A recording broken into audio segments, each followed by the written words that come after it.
Mic testing, mic testing, mic testing.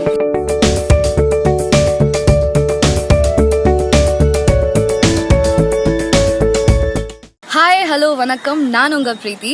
So Arulmani sir வந்து சூப்பராக videos நிறையெல்லாம் upload பண்ணிட்டு இருக்காங்க. அதாவது யூடியூப் சேனல், உங்களுக்கு தெரியுமா அது யூடியூப் சேனல் பேர் என்னன்னு? Mic testing. Yes, it's mic testing. So guys, எதுக்கு வெயிட் பண்ணிட்டு இருக்கீங்க? போங்க, லைக் பண்ணுங்க. வீடியோஸ் பிடிச்சா லைக் பண்ணுங்க. ஓகே, ஸோ லைக் பண்ணுங்க, ஷேர் பண்ணுங்க அண்ட் மறக்காம சப்ஸ்கிரைப் பண்ணுங்க. ஏன்னா சைடில் பெல் ஐக்கான் இருக்குல்ல, அது மட்டும் கிளிக் பண்ணாமல் மறந்துடாதீங்க. Thank you. It's a great honor. I should appreciate Mr. Selvam for organizing this kind of function. In COVID-19 period, it is not difficult. It is very difficult. You know one thing, people are not coming out. I said earlier, government also be so strict, not allowing people to gather anywhere else. But we have to appreciate people those who have worked for COVID-19. There are a lot of police officials, a lot of medical people, a lot of corporation people. They work together and they save a lot of people. But recently we have conducted this kind of function. We celebrated, we encouraged, and we gave a lot of awards to Hero 2021, COVID Hero 2021. That means that a lot of judges, a lot of police officials, a lot of people received, even 84 people awarded that time. So a lot of people enjoyed. One particular Mr.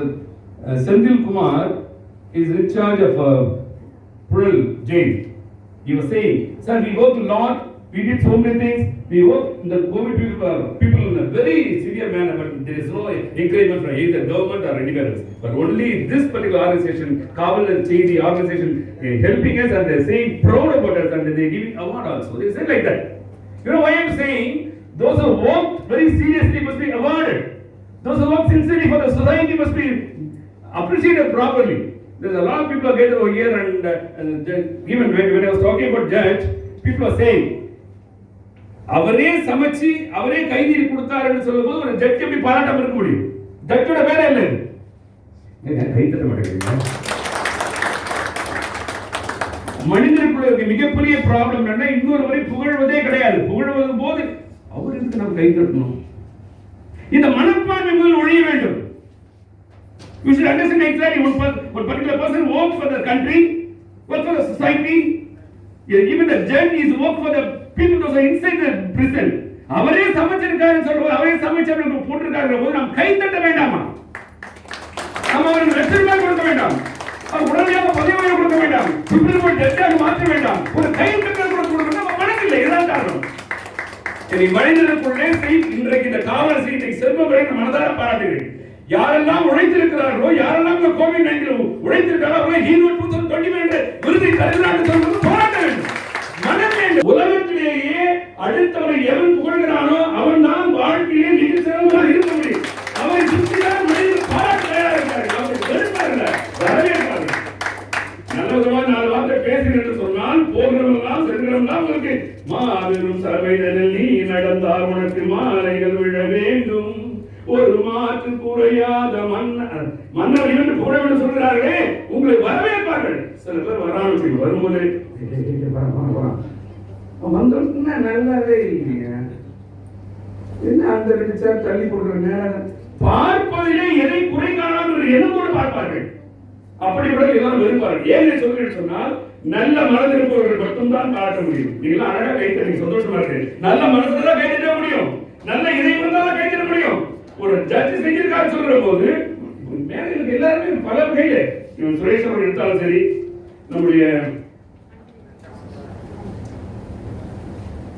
Andrew Taylor அவர்கள் எடுத்தாலும் சரி, திருமாவளவன் மனதார பாருங்க. திருமாவளவன் நிறைய VIP கொண்டாந்து அவர் ரொம்ப விடாப்படி இல்ல COVID-19 யாரெல்லாம் பாதிக்கப்பட்டார்களோ அந்த ஹீரோ கொடுத்த தந்தை அவர்கள் சண்டை போட்டிருக்காரு.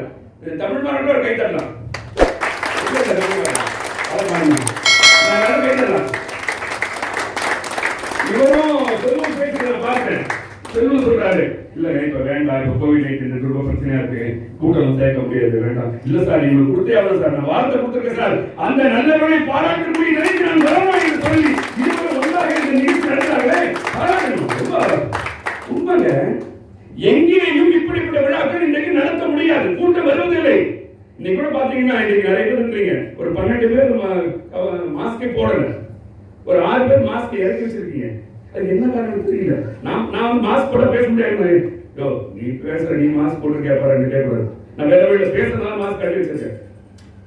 ஏன் சொல்றேன்னா, நல்லதை செய்யறது எப்படி பார்க்க அப்படி இன்ஸ்பெக்டர் இருக்காரு, ஒரு எஸ்ஐ இருக்காரு, அவர் செய்திருக்காரு, அவர் யாருங்க பார்க்க வேண்டும்? அரசாங்கம் பார்க்க வேண்டும், அல்ல அவர்களுக்கு மேலே அதிகாரம் பாராட்ட வேண்டும், அல்ல இது போல காவல் செய்தி போன்ற நல்ல நிறுவனங்கள் பாராட்ட வேண்டும். இந்த நிறுவனங்கள் பாராட்டுகிற போது இவ்வளவு பேர் வந்திருக்கீங்களே, மனசு பெருமையா இருக்கு, மனசு சந்தோஷமா இருக்கு.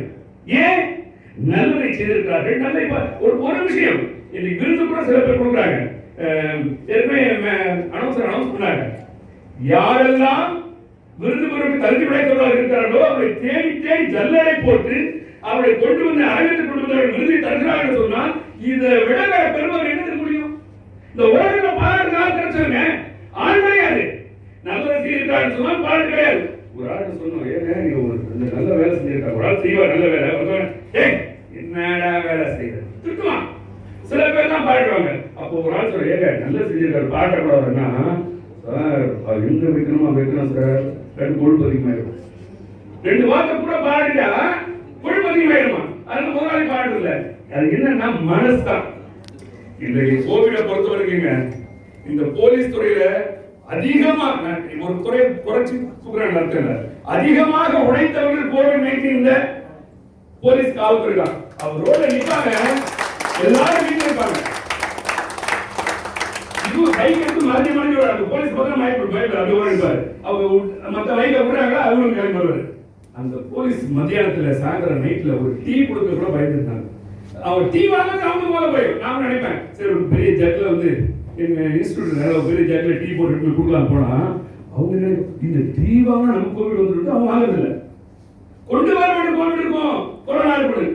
ஆனால் அந்த காவல்துறை அதிகாரிகளும் அந்த சாலையில இருந்தாங்க, அவங்களாம் கடவுள் போனவர்கள். அவ்வளவு குடும்பம் இருக்கு. குடும்பத்தையும் மறந்து காவல்துறையினர் அந்த சாலையில் நின்றாங்க. அவளை எப்படி நீ ஈடு செய்ய முடியும்? அவள் உழைப்பு எப்படி குறைச்சி மதிப்பு எப்படி அதே போல மருத்துவர்கள் ராஜீவ்காந்தி மருத்துவமனையில அந்த அம்மா ஹாஸ்பிட்டல் போகுது. வீட்டுல இருக்க எல்லாம் சொல்றாங்க, நீ ஆபீஸ் போகாத, மருத்துவமனைக்கு போகாத. இல்ல நான் போறோம், கூப்பிடுறாங்க, நான் டெம்பரரியா வேலை செய்யறேன், நான் போறேன், எனக்கு தூக்கிடுவாங்க. இல்ல பரவாயில்ல, நீ உயிரோடு இருக்கணும். அந்த வீட்டுல பேசுறாங்க, நீ உயிரோடு இருக்க வேண்டும், போகாதே என்று சொல்ற குடும்பம். நீ போயிட்டு வந்தா நம்ம போய் தனிக்குள்ள பாருங்க. ஏன்னா என் 2 குழந்தைகள் கோவிட் வந்துடும், 2 குழந்தைகள் கொரோனா வந்துடும், எங்க அம்மா வயசானவங்க வந்துடும், என் கணவனுக்கு வந்துடும், எங்க வீட்டுல எல்லாருக்கும் வந்துடும். ஆனா நான் வேற ரூம்ல தங்கிட்டு அந்த ரூம்ல தங்கியாடு வேற அந்த குழந்தை அம்மா அப்படிங்கிறது குழந்தை பார்க்க முடியாது, தொடர்பட முடியாம அந்த மருத்துவத்துறை இருக்க பெண்கள்லாம் அந்த டாக்டர்ஸ் எல்லாம் பண்ணாங்க. அவர்கள் எப்படி வேணாலும் பாராட்டலாம், அந்த பாராட்டம் இருக்கவே முடியாது. அது எப்படி நிராகரிக்க முடியும்? சாலை நம்ம போடுற குப்பையெல்லாம் அழிக்கிட்டு நான் நினைப்பேன், அங்கங்க அந்த குப்பையை எடுத்து அந்த கொடுத்து அந்த பெரிய பாக்ஸில் போடுவாங்க, அழிக்கிட்டு போவாங்க. எப்படி இன்னும் கொரோனா வராமல் யோசனைப்படுவேன். கொரோனாவுக்கு வரவில்லை, எனக்கு என்னன்னு புரியல. அந்த சாலை பணியாளர்களும் அந்த என்ன சொல்றது எல்லாம் கிளீன் பண்றவங்களா இருக்காங்க, அவங்க கொரோனா வராம அதை பத்தி கவலையா கூட 10 பேர் 20 பேர் உட்கார்ந்திருப்பாங்க. அத்தனை பேரை உட்கார்ந்து கொண்டு அங்க இருந்து அந்த கொரோனா இந்த நாட்டுக்காக உழைத்தார்கள். அதை எப்படி மறக்க முடியும்? எப்படி நிராகரிக்க முடியும்? எப்படி பாராட்டாம இருக்க முடியும்? அதுதான் இன்றைக்கு செல்வம் அவர்களுக்கு அருமையான பணி. செல்வம் அவர்களை நான் மனதார பாராட்ட விரும்புகிறேன். அது நல்ல நீங்க கைத்தட்டலாம். இந்த கைத்தட்டு வந்து ஒரு எப்படி பண்றதுன்னே தெரியல. மனநிறைவாக நீங்க வந்திருக்கீங்கன்னு சொன்னால் இந்த அழைக்க கொடுத்து சேலத்தில் வந்து இன்னொன்று சொல்லுங்க. ராத்திரி கிளம்பி வந்தாலும் அவங்க கார் கிட்டத்தட்ட ஆக்சிடென்ட் ஆகி 1.5 லட்சம் ரூபாய் இடிச்சு கார் இடிச்சு அந்த கார்லேயே வர முடியாம கார் திருப்பாரு சொல்றேன், தப்பு இல்லை. ஏன் சொல்றேன் நினைக்கிறாரு, கார் ஆக்சிடென்ட் ஆகி வரவே முடியாது அந்த ஃபங்க்ஷனுக்கு. அந்த காரை டோ பண்ணி கொண்டு போய் விட்டுட்டு வேற கார் மூலமா இன்னைக்கு சென்னைக்கு வந்து இந்த விழா நடத்திட்டு இருக்காங்கன்னா நல்ல வேலை ஆண்டு. நான் சொன்னேன் ஒரு திருஷ்டி இருக்கியா, அதான் எல்லாம் கழிஞ்சு போச்சுன்னு. அந்த வண்டி பாதி சைட்ல மொத்தம் அடி பண்ணி போச்சு. இதே நேரில் இருந்து இடிச்சிருந்தா அந்த கார் வந்து ஞானம் வளர்ச்சிக்க முடியாது. இது போல தன் உயிரை கூட துச்சமாக நினைத்து இந்த விழாவை நடத்தக்கூடிய செல்வத்தை பாராட்ட வைக்கிறது. ஒவ்வொரு கரகோஷத்தை நல்ல பலமா கட்டுங்க.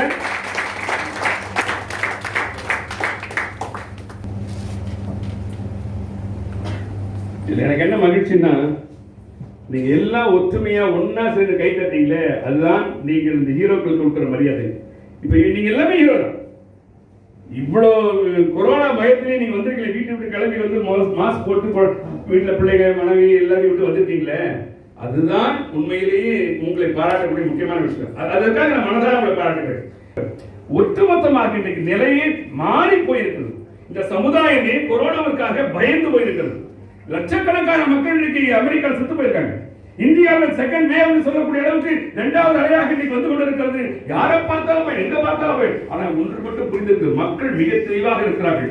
நிறைய பேர் கேட்டேன், சார் மாஸ்க் தான் ஒரே வழி, புரிஞ்சுட்டாங்க. மாஸ்க் போடலன்னா கொரோனா வந்துருவங்க புரிந்து இன்னைக்கு பெரும்பாலாக்கள் மாஸ்க் போடுறாங்கன்னு சொன்னா அது மக்கள் புரிந்து கொண்டு தன்னையும் தன்னுடைய குடும்பத்தையும் சமுதாயத்தையும் காப்பாற்றக்கூடிய நல்ல நிலைக்கு அவர் மாறி இருக்கிறார் சொல்ற போது உண்மை. நாங்களும் மேல வந்தோடனே சானிடைசர் கை கழுவி தொடச்சிக்கிட்டார்.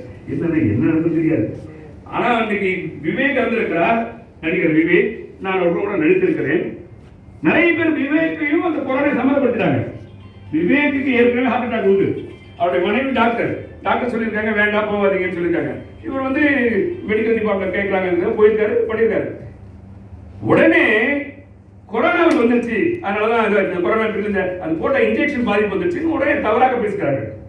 அதாவது யாருக்கு எப்போ போகணும் திடீர்னு போதா செய்யணும். நான் இருக்கிறேன் இங்கே மயக்க சிக்கல் இங்கே போகலாம். அப்புறம் அருள்மணிங்கிற பேர் போய் கொஞ்ச நேரம் கழிச்சு எப்போ பாடி எடுக்கிறீங்க கேட்டுருவாங்க. உலகம் அது போல இருக்கிறது. எதையுமே சம்மந்தப்படுத்திக் கொண்டிருக்கார்கள். அந்த நடிகர் விவேக் இருந்ததுக்கும் கொரோனாவுக்கும் இன்ஜெக்ஷன் சம்மந்தமே கிடையாது. நாங்களும் இன்ஜெக்ஷன் போட்டிருக்கேன். ஒரு 10 நிமிஷம் ஹாஸ்பிட்டல் நாங்கள் சாதாரண கார்பரேஷன் ஹாஸ்பிட்டலுக்கு போட்டேன், வேற தான் போட்டேன். அங்க உட்கார வச்சாங்க, ஒண்ணுமே நடக்கல. எதுக்கு சொல்றேன்னா, நாம் இப்படி எல்லாம் பயந்து கொள்றோம் சொன்னால் இன்றைக்கு கொரோனா வந்து தப்பிக்க முடியாது.